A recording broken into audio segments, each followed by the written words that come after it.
bordo! Sou o Eduardo, professor de História. Eu sou o Leonardo e hoje a gente vai começar aqui um tema super diferenciado para apresentar aqui para vocês no YouTube. Mas antes de mais nada, lembre-se, curte, compartilha, se inscreve, comenta, faz de tudo que você puder. O pacote básico do YouTube, a gente está precisando do apoio de vocês. Dá o like, curte muito. Curte, aí descurte, aí curte de novo, aí curte mais uma vez, que é pra ter certeza, mas sempre número ímpar. Se você fizer número par, é descurtido. Curte e comenta. Eu adoro meu irmão, ele é super animado. Hoje o meu dia foi caótico. Nossa! Mas estamos aqui por uma questão muito especial, né? Tava conversando na escola com os colegas hoje em dia, e eu lembrei de uma coisa muito interessante. Hoje o tio de história aqui, ele é ateu, né? Ele se declara um ateu agnóstico. Mas a gente teve uma formação religiosa, fiz primeira comunhão, fiz crisma, tudo bonitinho. E a gente fez parte de uma comunidade eclesial de base, lembra, Léo? Lembro, claro. Quando nós começamos, né, a gente participou de todos os grupos que possam imaginar, né? Os grupos da igreja. Eu Pastoral da Juventude. Pastoral da Juventude, principalmente, que tinha, né, como fundamento, né, base, né, a teoria da libertação. Teologia da libertação, Anelzinho de Madeira, Frei Beto, Leonardo Boff. E hoje eu esbarrei na notícia, né? Hoje faleceu o Gustavo Gutierrez. Deixa eu colocar aqui a notícia. Que foi o fundador. Isso. Ele é peruano, né? E ele foi diácono diocesano em Lima durante, décadas. Ele já morreu bem idoso, né? Ele já tinha 96 anos, né? Ele teve uma grande trajetória e também trouxe essa nova teologia, né? Que é uma forma diferente de se encarar, né? É que a igreja nova não tem nada, né? Porque, assim... Mas a igreja tem que se renovar e a renovação vem por conta dessa situação. Inclusive até tem a renovação carismática, que vem um pouco depois, mas só que aí já é outra história. Mas assim, a teologia da libertação, ela não inventa a roda. Ela parte do mesmo ponto que partiu São Francisco para a ordem dos franciscanos, né? Para quem não sabe, a Igreja Católica, ela tem várias ordens, vários grupamentos religiosos, né? Eles chamam de as flores do jardim. E pode ser muito diferente um do outro, apesar do mesmo fundamento. A base é a mesma, mas é aquilo, o alicerce é o mesmo e o prédio é totalmente diferente. Nossa, como é diferente. Os mais famosos são os marianos, os franciscanos, capuchinhos, e dentro dessas ordens dominicanos, jesuítas, o Papa é jesuíta. É verdade. Tanto porque ele adotou esse primeiro nome como Francisco, que já não é o nome de terceiro, quinto, 16º, por conta da ordem ser uma ordem franciscana que não é comum nos papas. Exatamente. Essa foi uma inovação. Na verdade, ele é o primeiro Papa jesuíta. Exatamente, por conta disso que também foi adotado esse nome diferenciado. Sim. E aí, voltando para a teologia, né? A gente tem a teologia da libertação. Ela parte de um pressuposto que é a chamada opção pelos pobres. Na visão de Gutierrez e de outros teólogos também, alguns muito importantes, né? O sobrinho, o Frei Beto e, sobretudo, Leonardo Boff, que é um que eu tenho grande estima, li muito. Os livros dele são fantásticos.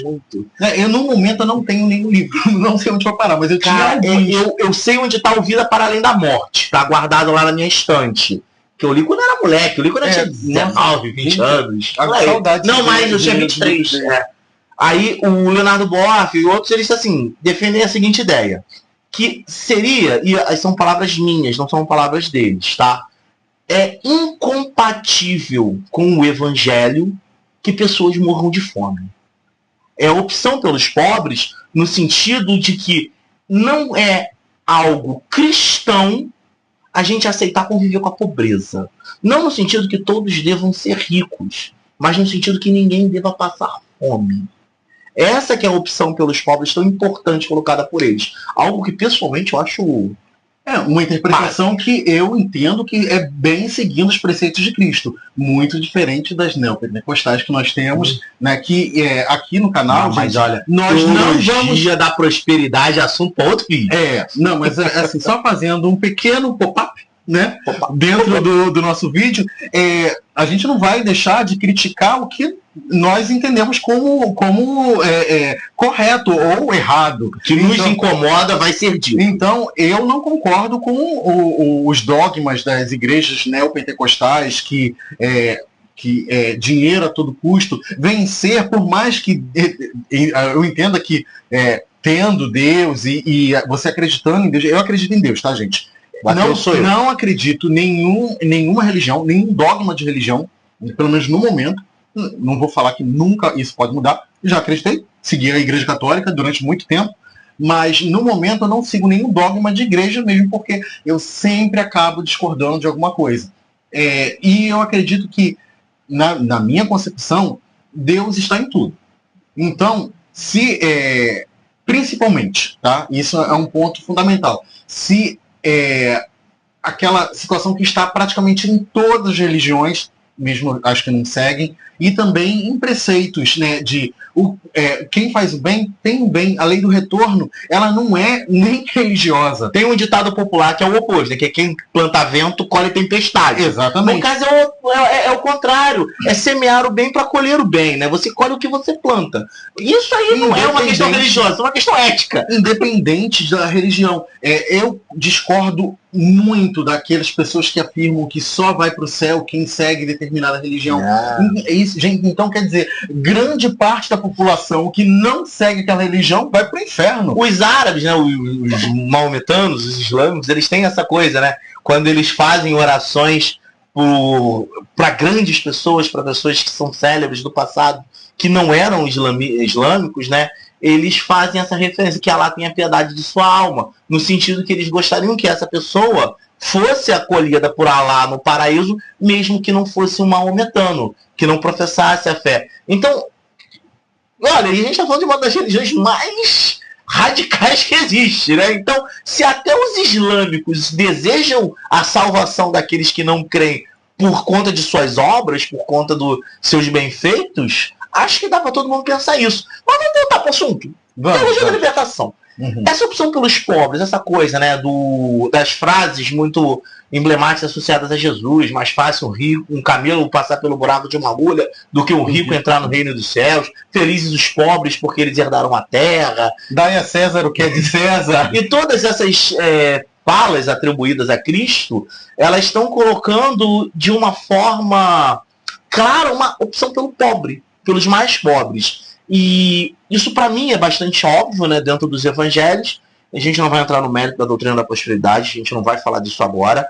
Mas o ponto vai ser tema de outro vídeo. Tô até com a camisa aqui para provocar, né? Só para constar, essa camisa não é de comunista, tá? É do Super-Homem. Uma série do Super-Homem maravilhosa, que é o Super Red. Eu tinha em algum lugar. Super-Homem, em vez da cápsulazinha dele cair no Kansas, cai na Rússia. Maravilhoso, um guarefo maravilhoso da DC. Recomendo. Mas o ponto é, teologia da libertação é coisa de comunista? Inclusive foi uma crítica do Papa anterior, o Bento XVI, que à época se chamava Joseph Ratzinger, que dizia, né, ele é alemão, né? Aí tem que gastar. Ele dizia justamente que o problema da teologia da libertação era usar o marxismo para pensar a sociedade. Você acha isso um problema, doutor? Não acho um problema, mesmo porque quando você tem dentro da própria igreja, então as doutrinas que seguem, que fazem voto de pobreza, os franciscanos que fazem, então eles fazem opção pelos pobres e eles são socialistas? Literalmente eles abrem mão do capital. Sim. Então, fazendo voto de pobreza, eles são socialistas. E esse que é um grande lance, né? Quanto tempo tem essa ordem franciscana? Séculos. Ela é do século XVIII, XVII, XVI. Muito tempo.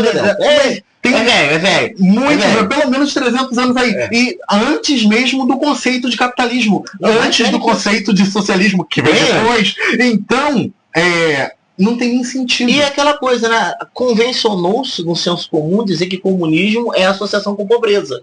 Quando não. Tá? Só para deixar claro. A falta de argumento cria argumentos pobres. Só para assim, vamos colocar assim de forma clara, né? Ao longo da história, a gente teve 2 momentos de grande crescimento econômico e redução de pobreza e miséria no mundo. Revolução Russa de 1917 e Revolução Chinesa de 1917. Tem alguma coisa? Por aí. Revolução Chinesa e Revolução Russa, tá? A Rússia você coloca ali no cantinho. Eu boto lá na descrição. A Rússia, quando ela entra na Revolução Russa, né, em 1917, e que vai até 25 mais ou menos, ela era um país rural, agrário, e que a fome era a regra. A Revolução Russa... Mesmo porque você tem que ver que as técnicas de plantio eram escassas. Era arado de madeira. Era arado de madeira. Não ajuda nem um pouco. Precisava de uma tecnologia para poder... A Rússia tem área muito boa de plantar na região, na porção mais ocidental dela. Mas é um país continental. Exatamente, tem terra boa pra caramba na Rússia. O negócio é grande lá. Mas o ponto é, a população passava fome como regra. E com a Revolução Russa, com a organização dos campos coletivos, acabou. Fome não era uma realidade, não acontecia. Mas o Holodomor! Contexto de guerra é totalmente diferente, tá, gente? Olha, é totalmente diferente. Você não tem como associar um fenômeno que aconteceu pontualmente dentro de um contexto de guerra e que também aconteceu no mundo capitalista, tá? Só para deixar claro, a Índia passou fome para sustentar as tropas britânicas durante a Segunda Guerra Mundial. Então... o outro exemplo que passou fome, eu lembrei da China. Também, mas no momento que ela passou fome, não era comunista como já estava? Socialista sim. Já era. Mas o ponto é, vamos entender que uma coisa é uma coisa, outra coisa é outra coisa. E na China, você também tinha um país muito agrário, passando fome. Durante a colonização britânica, a regra era consumo de droga. A Inglaterra obrigava a China a comprar ópio. E uma guerra para isso. E quando tentou parar, teve a guerra do ópio. Onde os ingleses obrigaram os chineses a comprar droga. E serem viciados no ópio, as casas de ópio. Então, e com a Revolução Comunista na China, a fome zerou. E se você for olhar, os indicadores do IDH, o Índice de Desenvolvimento Humano, hoje da China, são melhores que dos Estados Unidos. Então... tanto que em pouquíssimo tempo a China vai assumir como primeira economia do mundo. Eu acho que já assumiu. Mas os dados é igual a questão lá das medalhas, que os Estados Unidos antigamente contavam o número de medalhas de ouro, o número de medalhas totais para estar sempre em primeiro. Mas voltando ao ponto, então a gente tá. Teologia da libertação é coisa de comunista?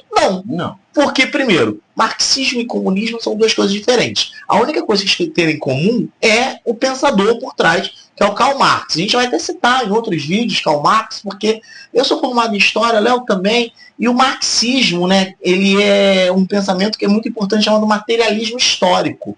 Isso é muito importante na formação do historiador, a gente não tem muito como fugir disso. Filhos do nosso tempo.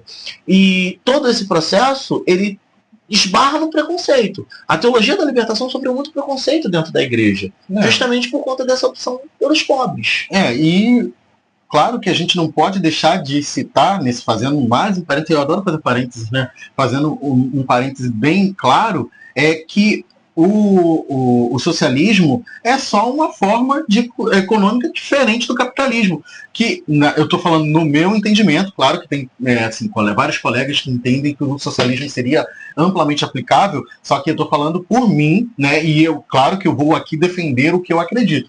Eu acredito que no momento o socialismo não tem tanta aplicabilidade por conta do próprio ser humano. E o capitalismo, neste momento, né, ele não é perfeito, ele é hegemônico no mundo e ele é mais aplicável por conta do próprio ser humano. Assim, a nossa sociedade que a gente vive hoje, ela foi moldada pelo capital, pelo capitalismo. Exatamente. Então a gente tem muita dificuldade de pensar um sistema diferente. É mais fácil imaginar o fim do mundo do que o fim do capitalismo. Mas o ponto funciona. Dá pra gente conciliar capitalismo com justiça social? Nos moldes atuais eu acho que não. Quem sabe com algumas reformas, a galera do comunismo é meio contra os reformistas, né? Mas a revolução não vai rolar. Então vamos na reforma. Vamos. E também eu acredito, assim, na minha concepção, que seria o perfeito de um modelo econômico e monetário. E para mim, o capitalismo quase misturado com o socialismo, onde você paga imposto, mas você tem benefícios sociais em volta disso. Só para constar, a gente no socialismo não tem imposto não, tá? Coreia do Norte, que é comunista, lá ninguém paga imposto. Quem foi a galera do roubo, a galera do roubo é posto? Vamos pro lá. A galera do Norte não tem imposto. Não tem imposto. Vamos lá. Não tem PTU, não tem IPVA. Não tem casa. Casa tem. 100% dos moradores, dos habitantes, mas não tem casa eles. Pertence. De todo mundo. Aí que tá. Você pode vender? Não. Mas tem quem compre? Não, porque todo mundo tem. E ninguém tem dinheiro. Sabe? A grande diferença, assim, isso aí foi o Emílio do Blablalogia, baita canal, que tava falando da experiência do irmão dele que mora em Zagreb, na Croácia. Nossa. Zagreb é Croácia ou República Tcheca? Eduardo, eu não sei. Eu conheço esse nome, mas eu não tenho a menor ideia. Acho que é Croácia, quase Meu certeza. Deus. Sou de história, gente, eu não sou de geografia, não. Mas aí ele tava falando Felipe, que a galera lá, eles tinham casa, era comunista e tal. E hoje eles estão no sistema capitalista. E eles ficam, não, agora é melhor, porque agora eu posso ter uma casa na praia. Tá, mas você tem casa? Não, mas eu posso ter uma casa na praia. Mano, mas tu tá pagando aluguel de um kitnet. Ah, mas eu posso ter uma casa da praia. Sabe, a gente troca a certeza do conforto básico pela promessa do luxo. Nossa, profundo. O luxo é para poucos. A promessa é para todo mundo. Só que esse que é o grande ponto. Para alguém ter uma mansão, uma casa na praia, tem que ter gente morando na rua. É mesmo porque a gente vai com certeza ter um tema sobre quem é rico, Aguarde. Aguarde, em breve. Mas nós temos a situação de que para alguém ter muito dinheiro, tem que ter pobres. Porque a exploração é base do capitalismo. Então, fica aí, galera. Obrigado pela atenção. Curte, comenta, compartilha. Bota aqui nos comentários o que vocês querem que a gente fale. Gente, dá sugestões, porque a gente precisa... Eduardo, eu quero que você fale dos gols do Camo. Eu falo. Vamos lá, gente. Então, até a próxima. Obrigado, gente. Tchau. Tchau.